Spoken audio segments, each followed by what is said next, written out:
God, grant me the serenity to accept the things I cannot change, the courage to change the things I can, and the wisdom to know the difference. Living one day at a time, enjoying one moment at a time, accepting hardship as the path to peace, taking as he did this sinful world as it is, not as I would have it, trusting that he will make all things right if I surrender to his will, that I may be reasonably happy in this life and supremely happy with him forever in the next. Amen. Some of you may recognize the first part of that prayer as the Serenity Prayer, and indeed the second half of it is also what we've come to call the Serenity Prayer. And it's actually a prayer written by the German theologian and pastor Reinhold Niebuhr in 1926, and Alcoholics Anonymous adopted that in the 1930s as a prayer that any member of Alcoholics Anonymous generally prays during a meeting or at other times in their life as they work the 12 steps. And I started with that prayer because A, it's beautiful, and that prayer is actually the antidote to what we talked about in the previous episode about 7 toxic consequences of maintaining control, or 7 painful ways that control impacts us. So in the last podcast, we really left with the question of how do we let go of control? How do we surrender? How do we come to trust and just be with the things that we can't control? And the Serenity Prayer is the quintessential answer to that. And of course, Peter, welcome back to the program, by the way. Oh, thanks. Great to be here, Michael.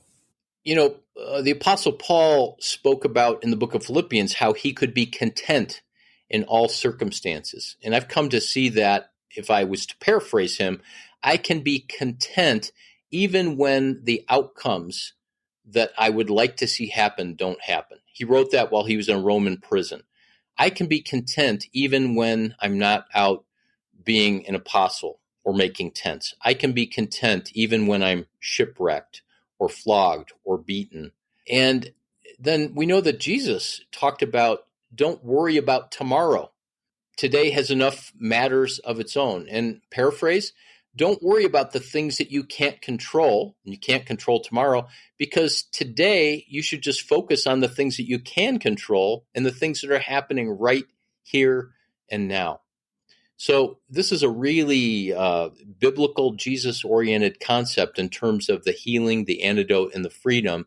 But the Serenity Prayer has meant a lot to both of us. Will you talk a little bit about how it's helped you with acceptance and letting go of control? Yeah, I think absolutely. You mentioned in the last podcast, you used the word powerlessness, right? Which is in 12-step spirituality, the mission of powerlessness is the first step. And, I heard it said, and I resonate this, when you truly come to a place of accepting powerlessness, there's a strange power in that, right? When you admit that you're not in control, there's a type of control that you gain that's very different than you being in control. But you're somehow connected to that, like Niebuhr's prayer, that there's a power greater than yourself that can be trusted. And there is some, maybe control's the wrong word, but there's a strength or a power in that. So I deeply resonate with that. Last episode, Michael, you shared about the circle of control, and you unpacked it. And could you maybe go just revisit that again and remind us about what the circle of control is? Yeah, absolutely. So for people that saw or heard the title of this podcast is How to Let Go of Control or How to Find Acceptance, then it's important to realize that the circle of control that we talked about is this visual construct with 2 circles. In the middle, there's a circle about the size of a baseball, and around that is a circle about the size of a basketball. The middle circle are things I can control, like my words, my actions, certain behaviors, the effort that I put in, whether I take my medicine, but not whether I actually get well. Can't control that. So the outer circle are things that I cannot control. And the principle behind the circle of control is that if I am attached to an outcome, if I am requiring or demanding the goal, the desire, or the outcome to happen that is in my heart or mind, and it doesn't happen, then one of four things is going to happen. I'm going to be depressed. I'm going to be anxious. I'm going to be angry. I'm going to be addicted. And the impact on my own emotions is that I will cause pain to myself and others in my mind, my emotions, and in my heart. And so that circle of control is just a way of understanding and talking about the need to surrender control because we see the way that it's harmful and the way that maintaining control and demanding that the outcome happen is actually causing suffering upon us. The suffering is not that it's not happening, as painful and as excruciating as something might be. You know, we talked earlier, I had a kind of random example about infertility, and that's something that Julianne and I struggled with for several years before we had a biological child and adopted a child. And that pain is so deep. And so for people listening who might be going, yeah, this sounds nice, bear with us, because there's actually a promise that there's a peace that passes understanding, as many of us know in Philippians 4, 6, and 7. And that doesn't just happen when we close our eyes and wish hard enough to get that peace, but it happens when we realize that the peace, the contentment, even the sense of soothing that we need in our heart happens as we let go of our needing to control the outcome. And then we open ourselves to the care and the presence of one who is loving and good and kind and present, who is there and in control. Which doesn't mean that poof, the outcome happens and we get our wish, but somehow in the midst of the struggle and the suffering, that there is another there where we're actually freed up in our hearts. So, Michael, I'll speak for myself, but I'm pretty sure that many other people listening are going, okay, I'm with you. You know, you've addressed and defined the problem, the consequences. All of us, I certainly relate to wanting to control the outcome. We struggle with control, some more than others. But how? How? What's it look like to let go, to give up control? What's the inner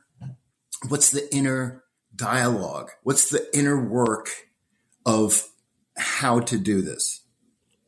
I think the first thing, Peter, is to realize that we are attached to outcomes, to name it, and to realize that this is a universal reality, that it's not something for just a few controlling people with OCD or with personality disorders.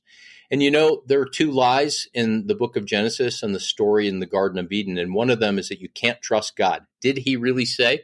Oswald Chambers said that all sin is rooted in the suspicion that God is not good. The second lie is you won't die. In other words, you can be God. You can control all things. You will not die. You can control the outcome. So in recognizing that this battle is there and that it's very human, the Christian way of saying it on one level would be to realize that I want to play God, that I want to move the pieces on the chessboard so that they always are in my favor and so that I win the game. But as G.K. Chesterton said in his book Orthodoxy, chess players go mad and poets never do. And God is a poet and not a chess player. And so the first thing is to recognize, and I don't have an outline written down here because what we're going to do is go through the Serenity Prayer that I read at the top, but we learn to detach from outcomes. And the historical spiritual tradition going back to the early centuries of the church is that attachment, and I'm not using the word attachment like healthy, secure attachment that psychologists are now talking about. Attachment, back in those days, in the spiritual writers, were the addictions and the things that we give our heart to in exchange for life, in exchange for a sense of calm, in exchange for a sense of peace and clarity about everything's going to be okay in the world. And so how do we detach from outcomes in healthy ways? And I would say that we have to practice and train in the same way that an athlete develops a muscle. In the same way that a year ago in June, when I was at a heavier weight than I've ever been in my life, and I started walking, I started to have to huff and puff and get off the couch and realize that I can't just go and complete the 100-kilometer pilgrimage that I attempted to do in Scotland and didn't finish because I got COVID, but I have to get in shape. I have to be healthy. I have to drop some weight. I have to make sure that I have the right shoes, that I have to practice for this. And with that, showing up over and over and over again, doing things that will allow me to hike in the same way we do things that allows us to detach. And we can't just close our eyes and count to 3 and say, I'm going to trust God, or on the count of 3, I'm going to detach and surrender. We can't, as one set of slogans goes, just let go and let God, which is infuriating, right? You want to smack the person who says that. What does that mean? But we can act and practice in a way so that we become the kind of person that can detach, because there's something else present. There's actually someone home. When we let go, there's someone and something there. And I found no greater tool than 2 things I want to discuss with you. In this episode, we'll talk about the Serenity Prayer, and specifically looking at the second part of that famous prayer. And then in another episode, I want to talk about contemplative practices and how learning to be present, learning how to be with, learning how to be still, learning how to accept non-judgmentally the experiences, perceptions, feelings, thoughts, and outcomes that are there, that allows us to surrender and to let go of outcomes. Yeah. Talk a little bit about detachment. Like, I understand mentally what that word means. I believe I do, right? What does it look like to detach from an outcome in our head, in our emotions? I'm thinking about, let's say I'm about to host Thanksgiving, right? And I have some pretty strong expectations, and it's my favorite holiday, right? It really is my favorite holiday. And I know I have expectations and outcomes that I want to be true. And so for me, when I think about like detaching from that, it's like, I know that like people's reactions, or whether they like the food, or whether things turn out right, or whether people are laughing, whether my assessment of them is that they're enjoying themselves and I'm being a good enough host. What is it, Michael? How would you know if you're detached? Is it a process, or is it, and forgive me, I jumped in again, but for somebody who wants things to be black and white, and we know what we're talking about, is complex. This is where there's so many areas of overlap and crossover from a lot of different conversations. The first thing I would say is that all of what you described about Thanksgiving, and I'm sure that many people can relate, you have expectations about what you'd like to happen, and maybe the word stress would fit in there too. If you think about it, like if what your expectations are don't happen, you get stressed out. I get stressed about the preparation for Thanksgiving, not the actual time with the meal and having people over. Already I'm thinking about, I haven't gone to the grocery store and bought sweet potatoes, so when I show up, are there going to be sweet potatoes and da da da da da. I think we need to realize that experience of expectations or outcomes that we're attached to, that it's a mental set of expectations. I have a picture in my head of what this should be like for it to go well, for other people to enjoy it, for other people to go, wow, that was great. Wow, Pete and Lynn host people in their home and they're amazing. And for you to just go, okay, that was a good day. That's mental. Then there's emotional. And emotional might be that you feel some anticipation and some anxiety, because generally speaking, expectations are like a bullseye. And I'm standing there with the arrow and I have to hit that bullseye, and anything outside of that bullseye in the concentric outward circles is less than that. And that sets us up for depression, anxiety, anger, irritability, or addiction. It's not surprising that Thanksgiving is often a stressful holiday and that people overeat a lot. I mean, they go hand in hand. I think in addition to the mental and emotional, I think it's important to realize that expectations are also embodied, that all of our expectations have a location inside of our body, inside of our gut, the butterflies that we feel, the tension that we feel, the way that we feel moderately nauseous, or like we might have diarrhea if the guests come too early and the turkey isn't cooked. All of us have in that location in our body a little cartoon bubble that comes out that's invisible that says, if the food isn't great and if people leave early, or if somebody spills sparkling cider on the centerpiece, then the day is a disaster. Things like that. So our expectations are very embodied. They're mental, they're emotional, and so they're really pervasive in who we are. And as we recognize, I think a starting point is, what's the most pronounced? And I think a lot of people are not aware of the embodied aspect of the expectation. They just think about the mental aspect of, okay, I should let that go. I should let that go. And very often that doesn't work. You read in little blogs and things like that on social media about, let go of all expectations and just have fun. And it often doesn't work because that's locked into your body. And, I remember in fourth grade on Thanksgiving when there was a drug dealer that drove by our house and pulled out a gun, and they didn't shoot it, but they waved the gun, and my uncle saw it, and everybody go to the back room. And I remember laying on the floor on Thanksgiving afternoon thinking, we're in danger. And we lived in a halfway decent suburb. And so that happened in fourth grade. And believe it or not, without whether I'm aware of it or not, I carry that with me into Thanksgiving experience. There's some stress going on where anything could happen, and that's very, very embodied. Now, let's come with a word that's in contrast to the word expectation. And I have to credit Paul Young, my friend and the author that wrote The Shack. And in The Shack, Paul said, there's a big difference between expectations and expectancy. God doesn't have expectations for us, but God has expectancy. And here's what I mean by that. Expectations are that God has his glasses down on his nose like an angry English schoolmaster who's scowling at us, and we've not met the expectations. We failed the test.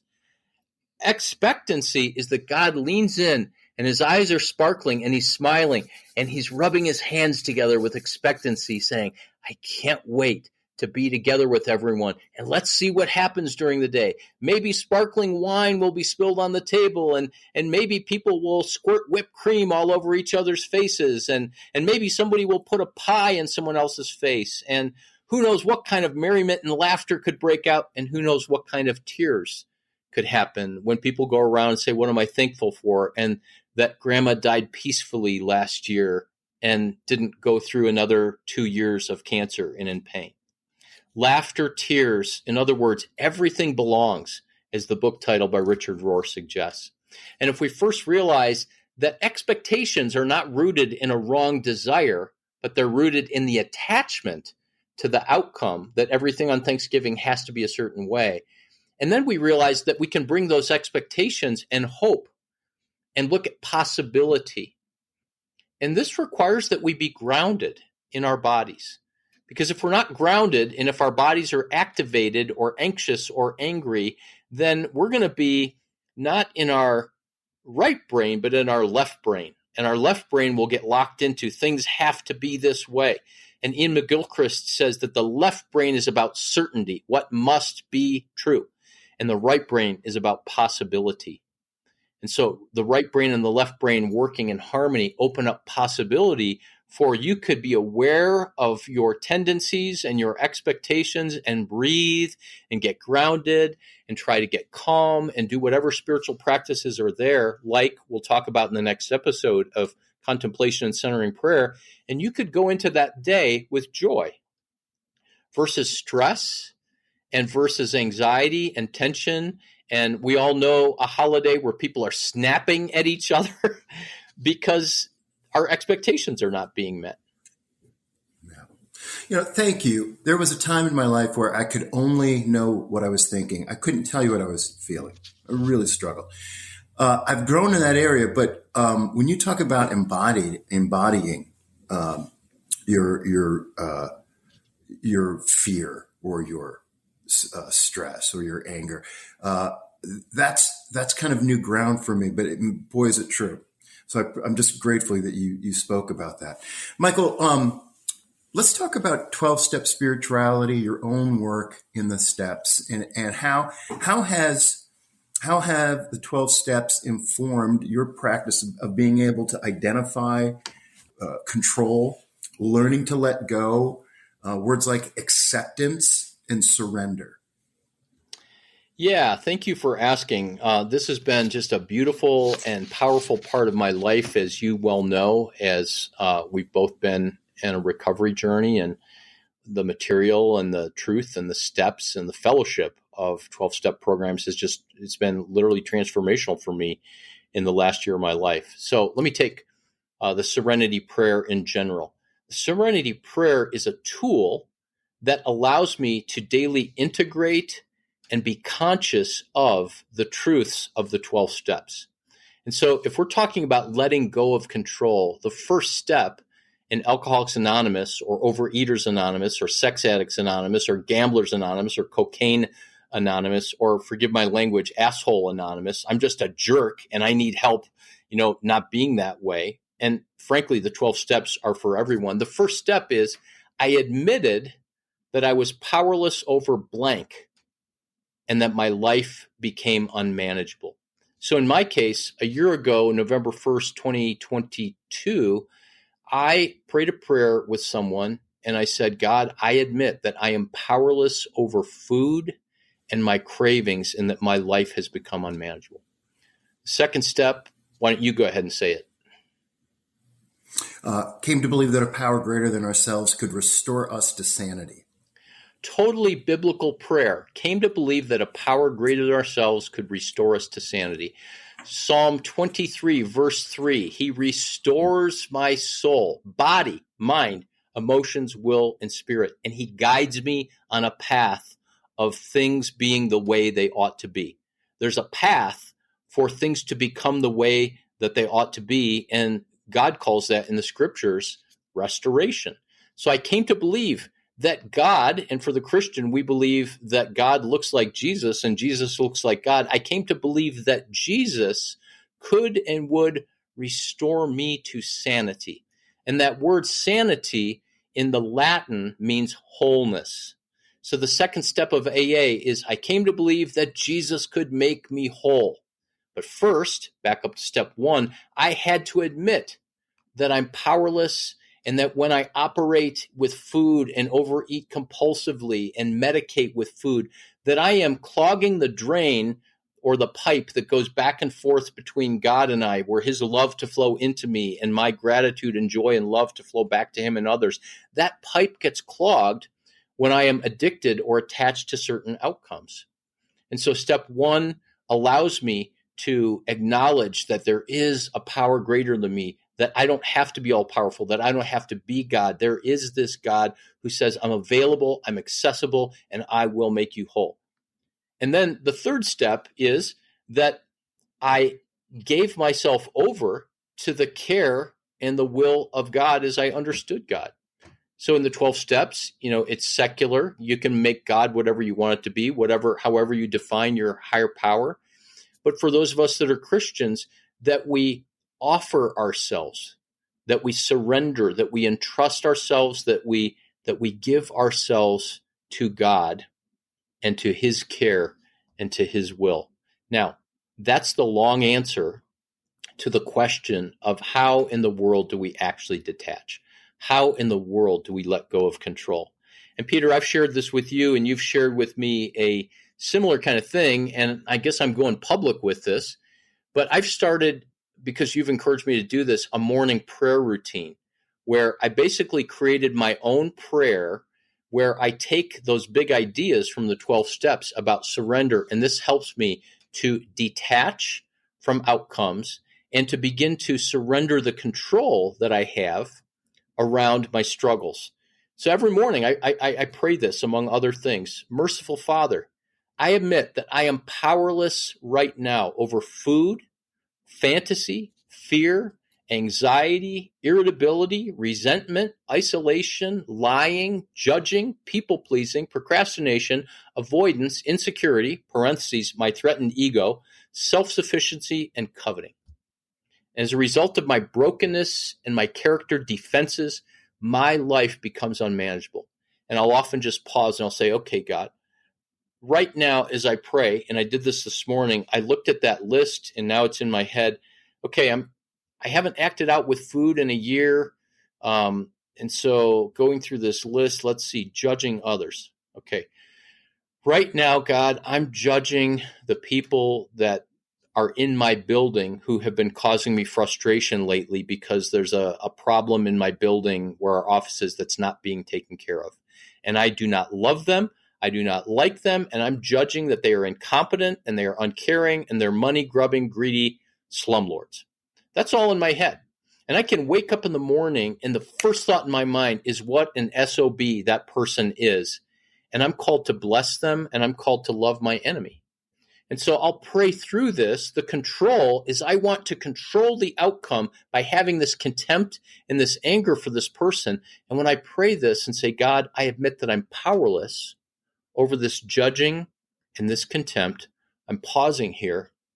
And I admit that this brokenness around this judging, something inside of me, which is my own insecurity and lack of control, I admit that right now that one is really palpable. I really sense that one is like the juice is right there. And so God, the next paragraph that I pray, my life has become unmanageable and only you, Jesus, can restore me to sanity and to wholeness. I don't want this. I don't want to be a judging person. I don't want to be angry, irritable. I don't want to binge on food. And then I say, Jesus, I turn my life over to you, to your care. I trust you with my body, my mind, my will, my emotions. And I ask that your will would be done. That classic line from the Lord's Prayer. And then I might sit several times and just say, breathing deep, thy will be done. And I can just spit those words out because I grew up Catholic saying the Lord's Prayer over and over like a rap song. And I'll just slowly kind of digest and breathe those words. Thy will be done. Not my judging, not my irritability, not my insecurity. Thy will be done. And then the next thing I'll say, help me release the fears that I have that veil your light and your love. And again, gently, not forced, not flexing my muscles or gritting my teeth. Thy will be done. Yeah, Lord, your will is what I want. And then the next paragraph, God, I humbly ask for you to remove my shortcomings. And isn't that the fifth step in the steps? I humbly ask for you to remove my shortcomings. And then you gave me this line, especially the ones that I cling to. In other words, judging isn't so bad. Like, yeah, I know I don't want to binge on food and I don't want to be angry at my wife and kids, but judging is private. It's just inside. Nobody really knows. So I think it's okay to hate this person. But God, there's shortcomings and character defenses that I cling to, and I don't want them. I want to control it. I want to hold on to it. I want to clench my fist around it. And right now, as I say, thy will be done, I'm letting go and I'm surrendering. I'm giving up needing to manage this. And it's at that point, not every day, not every time, but it's at that point where the doorway to peace, contentment, calmness, and serenity comes. Oh, yeah. I shared with you and another friend a few months ago, I was on a plane and there's a guy behind me having a phone conversation after the doors closed. He was loud, obnoxious, arrogant. We go to deplane. And every morning I have one of my prayers is that I confess that I'm capable of judging people in an instant and becoming hateful, angry, and inwardly violent toward them. Right. And then the prayer, the 7-step prayer on that was, I catch myself judging people, becoming angry and hateful, and I let it go. So we go to deplane, and this guy like kind of bumps me and moves past me and scoots ahead of me, right? Because he's in a hurry. And I had this momentary fantasy. It's terrible, but like me hunting him down in the airport and like hitting him with my luggage. And I caught myself. I just caught myself like, oh, there I go again. And look, I don't know who this guy, and then the self-talk, the healthy self-talk, you don't know what's going on for this guy. You don't know what he's been through today. You don't know why he cut you off. Maybe he's got a connecting flight, whatever. And I could let it go. And so to me, the motivation here, right? Speaking for myself, again, I got to believe other people are feeling it, is the promise of this work you're suggesting is freedom to be present, which is the only place that life happens, right? It's not processing the past. It's not obsessing about the future, but to be free, available in the present. And if you taste it, once you get a taste of it, you want more. You want more. We were made for that. So that, to me, Michael, I think is the great hope here, is that this is a path, a journey of how to be free in the present, how to be available. Yep. I love that. Thank you for bringing that up, because being attached to the outcome immediately puts us in the future. When this happens tomorrow, this afternoon, next year, when my child turns out okay, when I get the job promotion, when the future happens the way I want it, then I'll be okay. And I want to say what you said in a different way. God only exists in the present moment. God is the God of the past and a God of the future, but God only exists in the eternal present moment. And if we are outside of the present moment into the future where we're attached to outcomes, we will be, as I said before, angry, anxious, addicted, or depressed. And the cost on ourselves and others will take a real toll. And usually what we are attached to in the future, the outcome that we must have, is somehow that story is written and determined by our past. So our past and future are always playing out to pull us out of the present moment. And you've heard me talk before about, that being present is not just a modern mindfulness idea or some kind of helpful therapeutic idea for people with anxiety and trauma, that this is a Hebrew ancient idea that goes back preceding the Old Testament being written. But David was constantly talking about ways that he wanted to practice the presence of God. And we can't practice the presence of God until we can be present with ourselves, so that there's a self to actually present in the present. So I love that. All we can do is move into accepting the present moment and living in that. So thank you for listening to another episode of Restoring the Soul. We want you to know that Restoring the Soul is so much more than a podcast. What we're all about is helping couples and individuals get unstuck. You know how some people go to counseling or marriage therapy for months or even years and never really get anywhere?